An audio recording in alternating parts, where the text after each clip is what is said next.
Welcome back to this another exciting episode where we look at your digital transformation projects and speak to none other than the guru herself. That's none other than Jacqueline Bitutu, who's just going to give us a bit of nuggets that you need as a business leader to just stay ahead. Well, we've had conversations regarding her journey in previous episodes, which you need to look out for in the online versions and pages on your screens. And of course, just getting deeper into the same.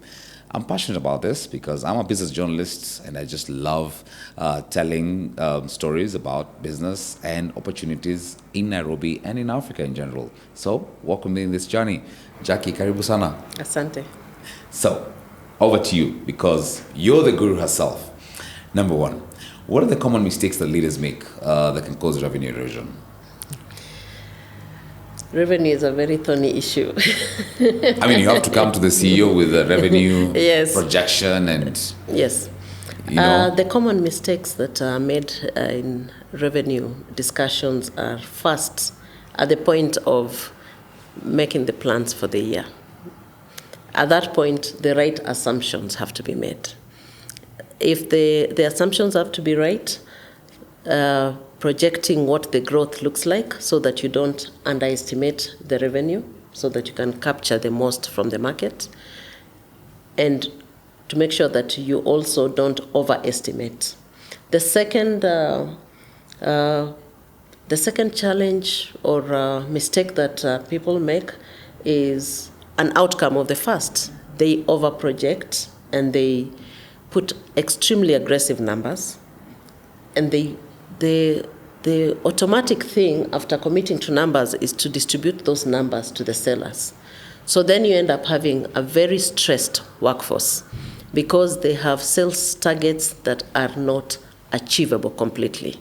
So the third issue is also an outcome of the second. As soon as you have a stretched sales force that is carrying targets that are not possible to achieve, they are disoriented. So you're going to start having performance issues, and then you'll have no motivation for the sellers, and it starts creeping into the organization. So you can destroy an entire organization by the way that you create the targets for revenue. The other aspect of revenue mistakes that need to be considered and never forgotten is there's the space around how to secure the revenue. So we have systems that have pilferage. The sellers are working very hard and they're bringing the sales, but the systems are not capturing the sales effectively in the right pricing, and that can lead to revenue leakage or revenue loss. And the final aspect is making an assumption that the fact that you have bagged an amount of revenue from a certain set of customers, that's it. That is just a very small percentage. The opportunity in growing that existing customer by growing the share of wallet, the average revenue per contact that you have with the customer is where the potential is. So it's just to look through the entire journey, from how you create the targets, how you measure the targets, how you motivate the people to deliver the revenue, how you retain the revenue, and how you grow the revenue. Okay. I mean, it sounds like you'd actually sit on a board and really guide management in how to deal with this. So you mentioned about the mistakes as well, but also I want to talk about the revenue drivers and really what role does sales play in the growth of organizations. You have all these targets. In fact, and speaking about this, I mean, yesterday I had a very interesting conversation with a digital manager, and what she was saying is that, you know what, my job has actually moved into the revenue department. And I was asking, what is this? Because previously it used to be like social media, there's these online people, let them be on the side. But to see that what this hotel did is saying, you know what, most people book online. So we're going to have all our digital employees, managers into, the revenue side, because, you can have somebody from Australia booking to stay in their hotel in Kenya. So really big opportunities that the digital space provides. So, I mean, just delve a bit deeper into the other revenue drivers and really how sales can actually help catalyze this? I'm reflecting on what you just told me about your friend. And it's not just your friend, it's the reality. Even the people who are coming out of university need to know that at one point they are going to have an element of sales within their role. It doesn't matter what they do. It's inevitable. And so it's the people who sell. It's a rate at which an organization innovates or creates new solutions. It's also how we sell more solutions to the existing base. It's how we manage sales, the onboarding and the after-sales process. It is the industry. The industry itself can determine the success. So if there's an opportunity, like when we had COVID and there was a shift from people working from offices to homes, careers changed, how people buy changed. All that, it's what is happening in your area and what you can do to leverage on that. Another key success driver for revenue is continuously training the people who speak to customers. Thank you, Jackie. Really great insights you share as well. I mean, I hope you're taking your notes out there. So the question is, what are some of the key things that you can actually do to drive sales? I really want to reflect about your journey at Stanbic and really what are some of the things that you did and they continue to do in terms of, looking at how they drive sales, which is largely what you help them do. Yeah. Stanbic was the most refreshing journey of my career in terms of engagement.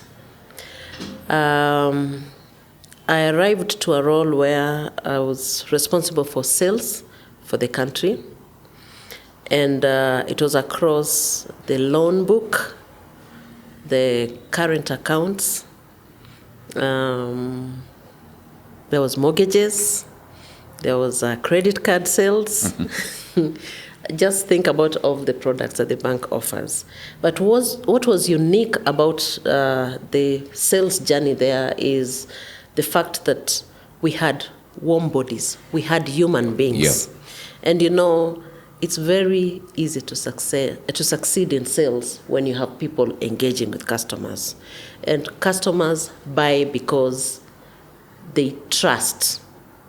So for me, what I learned in that whole process is how I contracted the sellers was very important. I had to change the compensation plan to make sure that the people who had got more, that the people had a bare minimum amount of money to make sure that they show up at the customer premise. And so you have a retainer and commission model. Then the other thing is to work on how the team presents and shows up. Yeah. So we had to work on the wardrobe aspects of the sellers. Like front facing, how they, yes, how do they look? How do they show up? Of blue. Because they always say whether you have the blue blood flowing in you, it means that when you show up in front of the customer, they trust you. Okay. Why should they trust you? Because you're talking money issues. Yeah. If you show up in front of me to talk to me about money and you look like you need the money more than me, there's a problem there. Okay. You need to look like you're already settled in these money issues and you understand the money issues and you can manage your money yourself. Mm-hmm. You wouldn't want to take advice on money matters from someone who's not able to manage their own money issues. And that's why the banks usually make sure they give the loans for a house, a car, to just make the individual stable. So wardrobe matters. We had to look at that. We had to upskill the salespeople. There's nothing as bad as releasing an army of salespeople to go out there, and on the third question, they cannot respond. It's not about the either interest. They don't respond because they don't understand the product, or it's just that, they're just not confident. There are three things you have to focus on. You have to focus on the product knowledge. So they must understand the product, how the product makes money, and how the product serves the customer. Okay. and what would make the customer buy that product. Yeah. The second thing is they have to work on themselves, the delivery. How do they deliver the pitch? Where do they start? They have the knowledge, but now how you don't just show up and start pitching the product. You show up and you gauge the demeanor of the customer and the space in which they are so that you're able to get them. Otherwise, you can pitch and after that, they're like, just leave your card, we'll get back to you. They had nothing. They were like, do you have some slides and some... Yeah. And then the third part is to have the right tools. Okay. So if you're going to carry brochures, if you're going to have a presentation, is it well branded? If you're going to show customer testimonials, do you have on a video? Do you have a business card to leave with the customer? If the customer doesn't even have time to look at the video? You've come prepared in a PowerPoint presentation, you dress the parts, and you have all the business cards and stuff. So as I said, 3 elements. Yeah. First, the product. Second, you. Okay. You means you should know which mode of communication fits which customer you're meeting. So if you're being called to present to the entire staff room, you need slides. If you've been told we'll give you a corner there to sit and talk to our people, you need to have your A game in terms of greetings and making the person feel at ease. If you're going to sell in a networking event, you need to have your card and you need to tell people how to get you on your social media. Social media as well. So the you aspect is the thing about, do I understand myself and can I make the customer at ease? You're talking to me, but you can tell when I'm getting burnt out, or you can tell when I'm eager to continue or about to stop. That's active listening. Yeah. So those are the 3 things that are very important. I mean, that's like literally something that you can actually have on your cheat sheet as a business leader to just make sure you can stay ahead. So the most important aspect of a business, and at times I'm saying that because it might be always, if not always, actually ignored. You know, those silent aspects of business, and particularly in their digital journey, that, you know, it's always just assumed or, you know, not trusted. I think that in the digital journey, the thing that's assumed is the culture. You know, you should be able to tell if an organization is digital or not in the first 10 minutes of arriving. Yeah.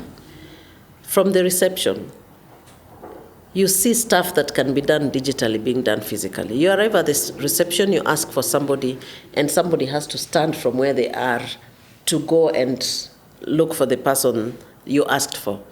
They could use technology from right there to tell if the person is at their desk or in their are they in a meeting. You don't have to ask. Or I don't need to be in my desk. I could be somewhere in a beach and still responding and reverting to you. Yes, but then you can tell. I can view your calendar. You are on a virtual meeting. Okay. So I don't care whether you're at the beach or at home, but I know you're in a virtual meeting. Okay. I can see you, like in my previous workplace, you had to even put your personal calendar there to say, This picking my kids. Okay. Or family time, things like that. So if someone is calling, without interfering or sending the call to someone and then finding out from them that they won't be able to take the call, you're able to tell through their calendar. Great. So, but that's not even the issue. The issue is you have people reporting their sales numbers on a piece of paper and submitting every evening. Obviously, the culture there is not digital. A digital culture should be that as soon as I onboard the customer, the data lands somewhere in a report that picks it as a new sale, and the report is automated. So the culture in itself, where you'll find a CEO, for example, when they are doing their annual plans, they say, we have 5 people in Exco, please make sure that everyone gets a brand new laptop, a new device, and we need to be able to communicate digitally. We are now a digital and if it ends there, that's not a digital organization. Okay. How about the rest of the employees that you're sending all that digital stuff to? Have you given them the right tools to respond to you? How about your customers? So you are a digital organization, but your culture does not go all through to your customer. So A digital organization thinks about the customer, the people, and the leadership, even the shareholders. So you can create a mobile app for being a very digital organization, but if the uptake on that app is 12% of your customers, you're not digital at all. You're digital in deploying solutions, but not in optimizing solutions to create the right, to meet the right objectives, which is to make your customers' life easier. So 12% is really not the target. What will be the best in class example? In banks, Yeah. right now, you had to go to the bank to check for your balance, for example. Now quickly on the phone. 90% of the things that you were to do in the branch right now You can happen still on do the that. app. Okay. So that is called transformation that has actually met its objectives. What do you do with my mother in Nakuru who still feels like I need to walk and see so that the bank doesn't steal my money, or the mobile doesn't steal my money, or the internet doesn't steal That's my why money? there are two functions in organizations that exist.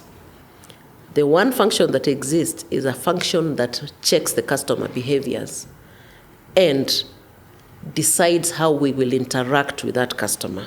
So the organization has to sell, of the 10%, these 10% who are not interacting with us. Why? Maybe they don't have funds, they lost their jobs, so they're not using the services, or you can see it by location. Then you can find that maybe all those people in that location prefer, their culture is about, we are going to the bank on this day. So you enhance the facilities at the bank. So it's understanding the customer and understanding why they're not using a digital platform, because not everybody wants to put their stuff out there. There are a lot of people who are scared of cybersecurity. They will never put their money on their phone. It's actually very interesting. But at the same time, you need to advise people about, being cyber secure. I mean, like I just saw on your laptop, you have a Face ID, which is just something I was like, oh, wait a minute. Why would you have a Face ID in this day and age? But I think it's the way to go. Touchpads. There's the issue about passcodes and, having, what are they called? Pins. Just simple pins and non-recognizable pins just for your internet security. Cyber security, for instance. I think you're right that the issues around digital transformation that people don't talk about a lot are security. And there are many ways to secure your data, but it has to be in line with what you're doing. You can put facial recognition on your laptop so that when you're working on it and you look aside and it closes, when you go back, since it's your laptop, it recognizes you and you continue working. But that security feature in itself can be a problem for you if someone came to steal your data and you're there present yourself, because you just need to look at it and it communicates and opens the screen. Okay. So it's many ways. You can put the fingerprint. Most laptops are coming with fingerprints. Phones are coming with fingerprints, facial recognition, and all that. But the most important thing is education. Okay. Talk about it. I think that it should be mandatory that anybody who's selling solutions, who's selling technology, has an element of their discussion covering the security aspect of it. I'm saying because, talk about security and really, I'm just looking at, and of course, questions coming in and people just trying to really ask you, because, you have a good following, I must say. And you have great engagement on your online platforms, as you can see online on this video.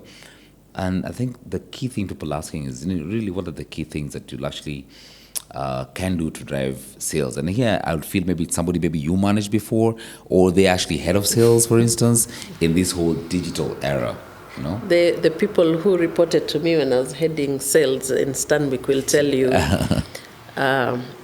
the journey is very clear. One, contract effectively, have a way of monitoring the performance on a daily basis. What you don't measure and cannot measure will not be done. Have a system that assists the salespeople to actually document their progress. Celebrate. When I run the sales docket at Stanbic, I introduced an incentive program where every Friday, TGIF, we had all the sellers come to a place, have breakfast, and the top sellers would be celebrated. Most improved would be celebrated. The ones who are struggling will be recognized and paired with someone who is doing very well so that they can succeed. Actually, Stanbic is the only bank, and thanks to the leadership currently, that's Joshua Igaro's ex-KCB, I've seen the recreational center just on the ground floor, which is very unique. Most companies don't do that for their employees. Stanbic is very clear about the customer value proposition, and in that whole customer value proposition where there is the pay, the way you're treated and all that, they always remember the social aspect. How do you reward people? They have I left a very aggressive incentive program that is structured, measurable, and is communicated, and people are celebrated offline and online. So it's to do that whole piece, contract well, monitor every day, give the people the right tools and systems, reward them, and also pick the ones who are struggling, pair them with the people who are doing well, so that you can have a whole machine that is actually delivering for the organization. Check out. Still definitely want to host you again. This has really been exciting. You share your leadership insights in such ease. No one can think that you managed hundreds of employees to actually move into the digital space. So thank you very much about it. Thank you for the same. I just want you now to bring the ship to landing. And just reflecting back first as an entrepreneur and as somebody who mentors people who are also in digital transformation. What are some of, say, your top 3 leadership nuggets? And not only where you worked, but just generally. And as you do your top 3, I notice you're also a very passionate family, lady. We've not spoken about your family balance and, what drives you. Okay, thank you. So I'm going to start with family. It's the most exciting question. I'm a mother of 4 children, 2 girls and 2 boys. 3 of them are already in university, and one of them is going to finish secondary school soon. Work-life balance, as we know it, has been hyped a lot. It's not, as they always say, when you see someone doing something very well, something else is suffering. Okay. Honestly, you can't be all. And based on my experience of being at Google, you have to make certain decisions that favor your family, because your family is going to be here with you for a really long time. Your employer is going to be there with you for the time that you give them and for the objectives that they give you.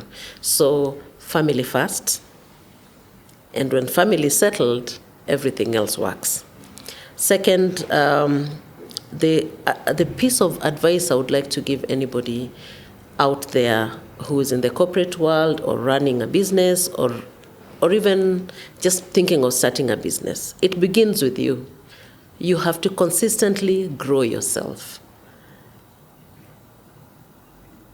I got my first role to sit and talk to customers, but I made it my business to understand how the installers were working, how do you do the installation, how do the billing systems work, how does the customer buy. At one point, I had to move from one organization to another one to go and understand sales. So the thing is, you have to improve yourself daily. You improve yourself based on what you know about yourself, but you also pick people you'd like to be like. And write the things you don't know today that you'd like to learn and create a path for that. And get a mentor or a coach. And finally, don't just do what you've been asked to do. When you go to work like you are running your own business, because the day will come when you'll have to run your own business. And if you assumed that because you are only a receptionist and yours was to pick calls, your new organization will require you to speak to the customers, sell to them, bill them, resolve their issues, and connect with them face to face. So an organization is an opportunity for you to grow in your area of expertise, but also understand the entire organization. And my final piece is, you cannot succeed alone. always mentor someone if you know something that someone else could gain from. And what you give back to society is what matters. It's not what you received. Everything that I know today is the past. What's important is what can I do with that information? And that's why I'm constantly engaging online and offline, and coaching, speaking, and serving customers on a daily basis. Any regrets?